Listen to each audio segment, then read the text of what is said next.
7 signs your vibration is born from both darkness and light. There is a silence within you that most people will never touch. For a place so ancient, so deep, it holds echoes of both the stars and the abyss. You've probably felt it. Maybe in the stillness of the night when the world is asleep and your soul starts whispering truths too vast for words. Maybe during moments of pain so sharp they cracked your identity wide open and something greater leaked through. Or maybe in blissful moments of connection when your heart expanded beyond your body and you remembered, for a single breath, that you've always been more than human. That's the beginning of the realization your vibration is not made of just light. It's not just love and light and healing and purity. It's not just sunshine and sage and sound baths. It's also forged in darkness, in shadow, in raw, untamed energy. And if you've ever felt like you don't fit into either world, light or dark, it's because you were born to bridge them both. You are living proof that true power lives in integration. The first sign your vibration is born from both darkness and light is that you've always felt split like two forces living inside you. One side of you is drawn to the sacred, the spiritual, the celestial. You feel the pull of meditation, higher consciousness, service, compassion. You can sense energies. You've had moments of deep awakening where you felt connected to something infinite. But there's another side, a side that doesn't just want to rise, it wants to descend. A side that craves the raw, the forbidden, the primal. You've felt rage so holy it could cleanse a forest. You felt lust so pure it became a portal. You've walked through your own darkness and found treasure there. You've tasted the underworld and realized it's not evil. It's honest. And deep down, you've always known you're not meant to choose between those two forces. You're meant to be both. Click subscribe to this channel to get more profound spiritual lesson. But this knowing comes with a cost, because the world doesn't understand duality. It's obsessed with labels. You're either good or bad, light or dark, healer or destroyer. And so, from a young age, you learn to hide parts of yourself. If you were spiritual, you tried to silence your anger. If you were powerful, you tried to soften it for others. You became fragmented, not because you were broken, but because the world couldn't hold your wholeness. And so, the second sign is this: you've been misunderstood most of your life. Then people project onto you. They sense your depth, your intensity, your contradictions, and they don't know what to do with it. Some are magnetized, others are terrified. But few truly see you, and fewer still can hold you. Let me ask you something: how much of your power have you dimmed just to be digestible? How many times have you silenced your soul's full tone just to be safe, liked, accepted? That's the third sign you've carried a deep inner conflict between expression and survival. You've known that if you fully showed yourself your sensuality, your rage, your wisdom, your mysticism, it might cost you relationships, jobs, reputation. And so you crafted masks, beautiful ones, ones that helped you function. But behind the mask, your vibration kept growing. It kept expanding. Because your soul doesn't shrink just because the world is afraid. At some point, that mask begins to crack. That's when the fourth sign emerges. Your life begins to collapse in strange, divine ways.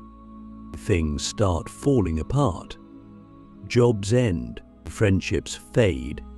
You feel a deep discomfort in places that used to feel safe. Why? Because your soul is no longer willing to live a lie. It's no longer willing to pretend it's just light or just dark. It wants to be whole. And so, it begins to destroy everything that keeps you fragmented. Sometimes gently, sometimes violently, but always with purpose. You are being stripped of the false, so you can rise as the fused being you're meant to be.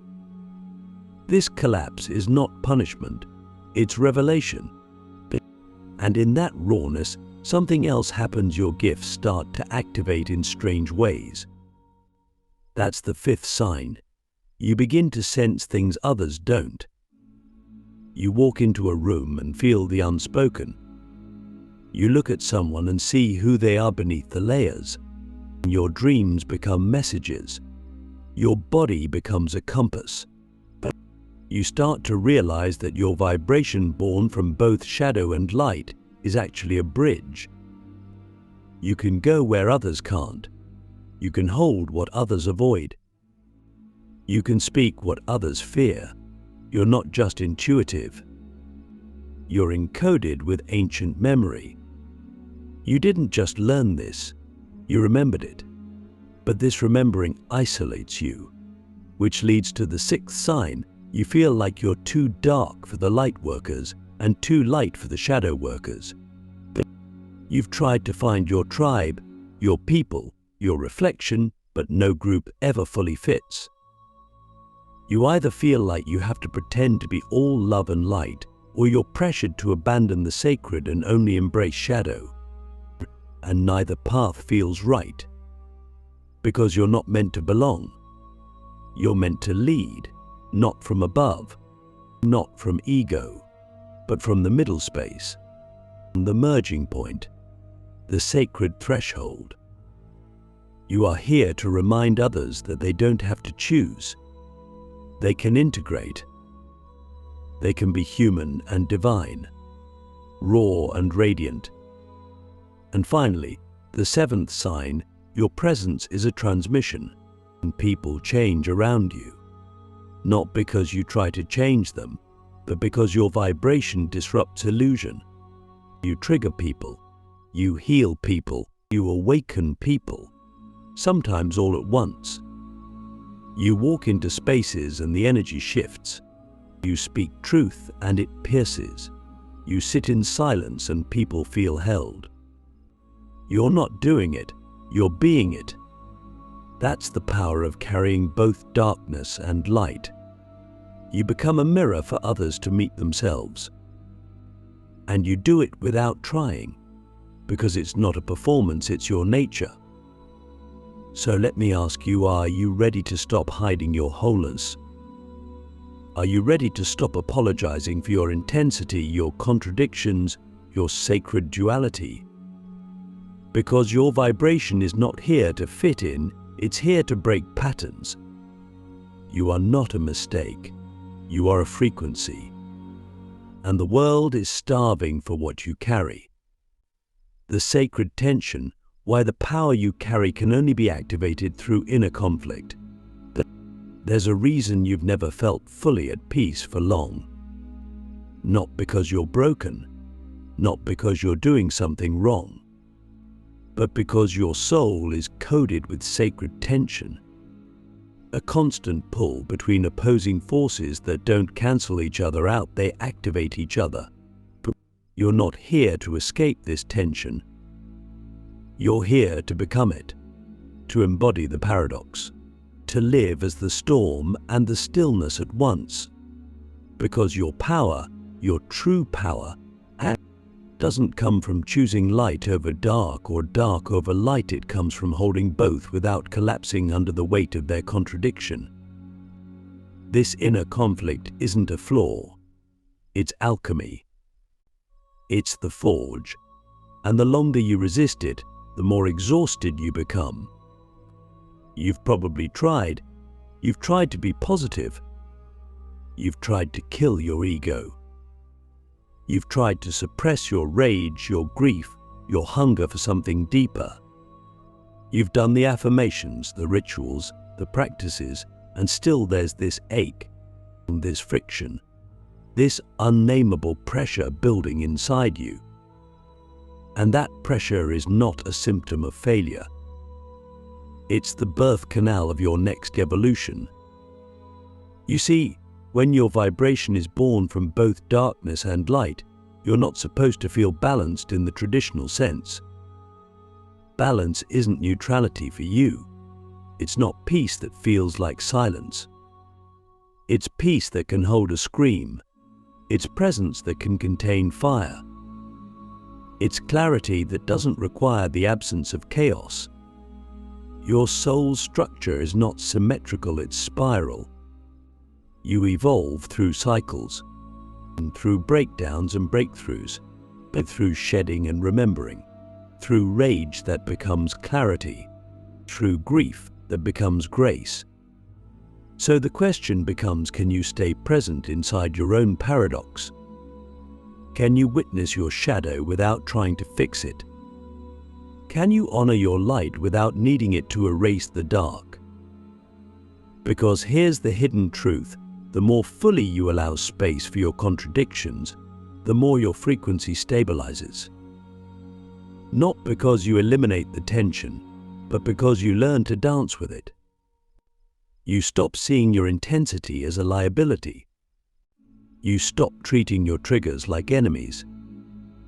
You start to recognize that every emotional storm is a coded message, that every discomfort is a sacred compass. Every time your inner world feels like a battlefield, it's because something powerful is trying to be born. And that's the secret most spiritual paths won't tell you. The tension doesn't go away, it deepens. But so does your capacity to hold it. And that's the real power, not escaping the fire, but becoming the one who doesn't burn. That's why so few walk this path, because it requires a kind of emotional courage that can't be faked. It demands that you feel everything without losing yourself, that you embrace your sacred rage and your divine compassion in the same breath, that you let your tears cleanse you without drowning in them, that you let your clarity cut through illusion, even if it severs relationships. You've probably already noticed this: your breakthroughs come right after your breakdowns. Your most powerful insights arrive in the stillness after the storm. Your energy becomes magnetic not when you're high vibe, but when you're authentic, raw, real. That's the sacred tension at work. It strips away the performance. It demands your truth. And once you stop resisting it, once you stop trying to be just light or just deep, something magnificent happens. You become whole. And in that wholeness, your vibration becomes unmistakable. You start drawing in people, opportunities, and visions that are resonant with your full spectrum, not just the parts you've polished. But here's the challenge: the world still rewards performance. It still prefers masks. It still teaches us to choose safety over sovereignty. So you will be tempted again and again to dilute your power for the illusion of peace. You will be tempted to pick a side, light or dark, healer or rebel, nurturer or warrior. But every time you do, something inside you will constrict. Because your soul didn't come here to choose. It came here to merge, to unify what the world has falsely separated. And that unification happens through tension, through contradiction, through fire and devotion dancing inside you. Let me ask you something that might change everything. What if your inner conflict isn't something to heal, but something to honor? What if the parts of you that seem at war are actually in sacred conversation, trying to create a third energy? What if your power isn't in resolving the tension, but embodying it? Because when you do, when you stop trying to escape the sacred tension and instead become its living expression, you don't just awaken. You electrify. Your energy becomes unshakable. Your voice becomes undeniable. Your path becomes unstoppable. And the world begins to respond not to your performance, but to your presence. A presence that says, I am both. I am all. I am the paradox made flesh. That's the power of the sacred tension. It doesn't break you. It builds you. You were not made to fit in, you were made to redesign reality from the inside out. There's something inside you that has always rebelled against the world as it is. Not because you're angry, not because you're defiant, but because deep down in the bones of your soul, you remember what this world could be. You remember the original blueprint.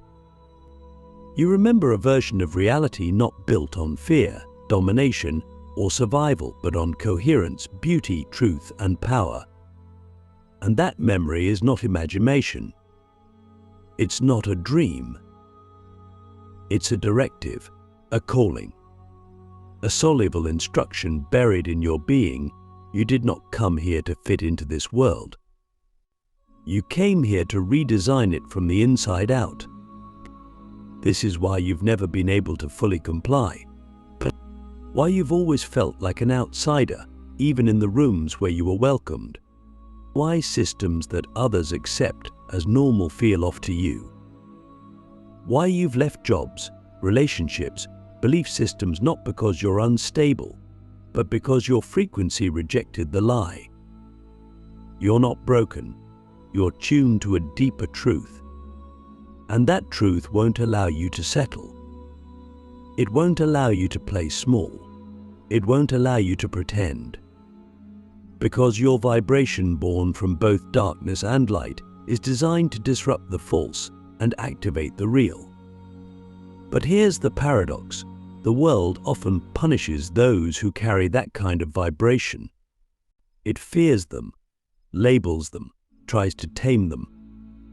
Because when you carry both polarities in harmony, your very presence becomes a mirror. You reflect back to others everything they've denied, suppressed, or forgotten about themselves. And not everyone wants to remember. Not everyone is ready. So they project. They resist. They try to put you in a box that feels safe for them. But the deeper you go into your own truth, the more you realize you were never meant to fit into their boxes. You're here to burn them. This is why your path has been so lonely at times. Because to redesign reality, you first have to leave the current one. You have to step outside the matrix of conditioning. Then you have to question everything you were taught to believe. You have to feel like you're falling apart before you finally realize you were never falling apart. You were falling out of illusion. And what remains after the fall is the beginning of your real work. Not the work of pretending to be spiritual, not the work of performing enlightenment, but the work of living as a bridge between worlds. And that work is not glamorous. It's not always peaceful. It's often messy, raw, and invisible. Because you're not just meditating for yourself, you're clearing ancestral wounds. You're not just healing your trauma, you're breaking generational patterns. You're not just speaking your truth, you're rewriting the collective script. And every time you choose authenticity over approval, every time you speak the hard truth with love, every time you honor your shadow without abandoning your light, you are redesigning reality. Not with force, not with ego, with frequency.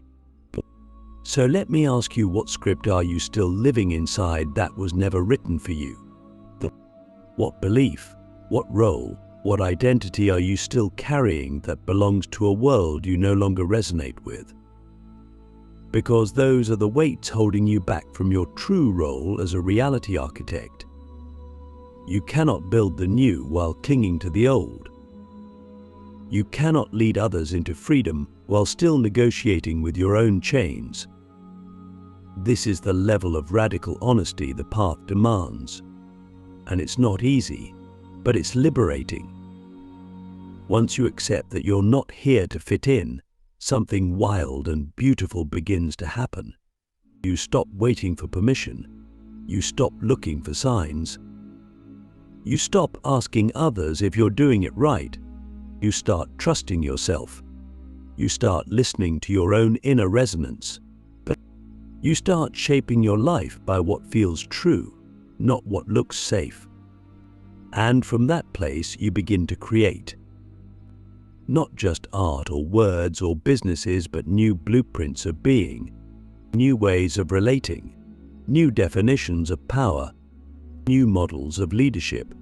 You become a walking transmission of what's possible when someone remembers who they are. And people will notice. Maybe not right away, maybe not loudly, but they will feel it. Your presence will start to shift rooms. Your words will start to unlock doors in others. Your energy will start to ripple through the field. Because redesigning reality doesn't require an audience. It requires alignment. And when you are aligned fully, unapologetically, vibrationally aligned, the world begins to rearrange around you. Not because you forced it, but because you became a new gravitational center. That's why the universe has kept you on the edge. That's why you've never felt quite at home in the old world. Because your home isn't in what was. Your home is in what's becoming, and you are the midwife of that becoming. And the final integration, when you stop seeking purpose and start radiating it. There comes a moment on this path, not with fireworks, not with angels singing, not even with certainty, but with a quiet, seismic shift inside you. Something clicks, something settles. And suddenly, you're no longer chasing your purpose like it's out there, hidden behind a veil, waiting to be found. You stop asking, "Why am I here?" and start being here fully, presently, as the embodiment of what you once sought. That's the final integration. That's when your vibration, born from both darkness and light, stops searching for meaning and starts radiating it like a field. You become the message. You become the purpose. You become the presence that awakens others, not by trying, but by existing in your truth. This is not the beginning of your journey. This is the return, the homecoming. Because all along your soul wasn't looking for a career or a role or a label. It was looking for coherence, for harmony between your inner truth and your outer expression, for your actions, your words, your energy to finally match your essence. And when that happens, even in small, quiet ways, you feel it. You don't need applause. You don't need clarity for the next 10 years. You just know, I am exactly where I'm supposed to be. Not because it's easy, not because it all makes sense, but because you've stopped abandoning yourself. When your vibration integrates both shadow and light, you stop trying to escape your humanity in order to be spiritual. You realize that your divinity is most alive through your humanness. Through your tears, your laughter, your confusion, your sensuality, your silence. You no longer need to transcend, you embody. You walk through the world not as someone trying to be good or right or enlightened, but as someone who is real. And that realness is magnetic, it's healing, it's revolutionary. Because in a world addicted to performance, authenticity is the rarest frequency of all. You begin to notice the subtle shifts. You're no longer triggered by the same things. Or when you are, you meet the trigger with curiosity instead of shame. You don't collapse when someone misunderstands you. You don't chase people who can't meet your depth. You don't beg for crumbs of validation. Why? Because you've become self-sourcing. You've become your own anchor, your own devotion, your own inner sanctuary. And from that place, you start to create not as a way to be seen, but as a way to serve. You speak truth not to be louder, but to be clearer. You build not to prove, but to offer. And your presence becomes a gift, not a demand. Let me ask you something honest. What if your purpose was never a task, but a tone? Not something to do, but something to become. What if you've already been living it in moments of alignment, in flashes of courage, in seconds of deep presence?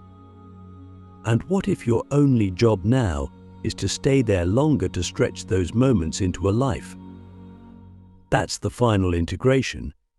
It's not about perfection. It's about resonance.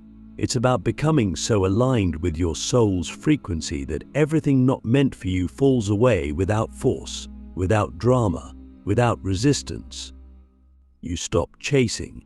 You start attracting. You stop pushing. You start transmitting. And the more you radiate, the less you need. Your life simplifies. Your energy amplifies. Your impact multiplies. You become the kind of person who no longer needs to explain themselves. People feel you. They're changed by you. Not always consciously, but deeply. You become a living reminder that wholeness is not a fantasy, that integration is not a myth, that it's possible to live as both the shadow and the light, the wound and the medicine, the chaos and the peace, all at once. And maybe, just maybe, that's what you came here to show us. Not through a sermon, not through a strategy, but through your being, you breathing, you feeling pain, you choosing truth again and again, you loving without losing yourself, you remembering. That's the power of a vibration born from both darkness and light.